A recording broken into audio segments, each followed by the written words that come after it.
دیکھو اسلام کا جو خالص نظام حکومت ہے وہ تو یہ ہے کہ سب لوگ مل کے کسی ایسے آدمی کو سلیکٹ کریں جس کے پاس دین کا علم بھی ہو، دنیا کا علم بھی ہو، اللہ کا خوف بھی ہو، اور وہ اپنی عوام سے خیر خواہ بھی ہو اور تجربے کار بھی ہو. جیسے صحابہ نے مل کے سلیکشن کی سیدنا ابو بکر رضی اللہ تعالیٰ عنہ کی، ایسا ہے یا نہیں ہے؟ تو سب سے بہترین طریقہ تو یہ ہے.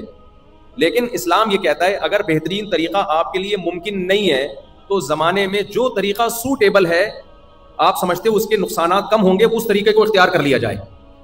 اس میں جمہوریت کا بعض دفعہ جمہوری طریقہ بہتر ہوتا ہے، بعض دفعہ آمیریت بہتر ہوتی ہے. بعض ملک ایسے ہیں جہاں آمیریت سمجھتے ہیں یعنی کوئی ایک ڈنڈے کے زور پہ کوئی آ کے مسلط ہو گیا لیکن اس نے ملک کا نظام ٹھیک کر دیا، حالانکہ وہ غیر آئینی طریقے سے آیا تھا، لیکن جب آ گیا تو ملک کا نظام اس نے ٹھیک کر دیا. اور بعض دفعہ ایسے ہوتا ہے جمہوری طریقے سے کوئی شخص آیا اور اس نے ملک کا نظام، جیسے طیب اردگان جمہوری طریقے سے آیا نا ترکی میں، لیکن جب سے آیا ترکی اسلامائزیشن کی طرف جانا شروع ہو گیا ہے. لیکن بعض ممالک ایسے ہیں. تو اس لیے اسلام کہتا ہے عام کھانے سے مطلب رکھو، پیڑ گننے سے مطلب مت رکھو، عام کھانے سے مطلب رکھو. تو یہ جو ہمارے یہاں ایک نعرے لگائے جاتے ہیں نا جمہوریت کفر ہے، بھائی جمہوریت نہیں ہوگی تو کیا ہوگی؟ پھر کہتے ہیں خلافت، تو خلیفہ ہوگا کون؟ اس کو لائیں گے کہاں سے؟ وہ مسلط کیسے کریں گے؟ جنگ ہوگی، لڑائی ہوگی، خون خرابہ ہوگا، پتہ چلا وہ خلیفہ آنے کے بجائے آپ کا ملک آپ کے ہاتھ سے ہی نکل گیا. تو اس لیے ہاں پرامن احتجاج ایک الگ چیز ہے. میں مسلح لڑائی کی بات کر رہا ہوں، اسلحے کے زور سے لڑنے میں خون خرابہ ہوتا ہے. مسلح جو عوام کا احتجاج ہوتا ہے وہ تو ضروری ہے. جب آپ سمجھتے ہو کوئی غلط حاکم ہے تو عوامی احتجاج سے، اب جیسے آپ لوگوں نے حکومت تبدیل کی نا ابھی ماضی میں، خاندانی احتجاج کیا ہو پورا، تبھی تو میں آیا ہوں.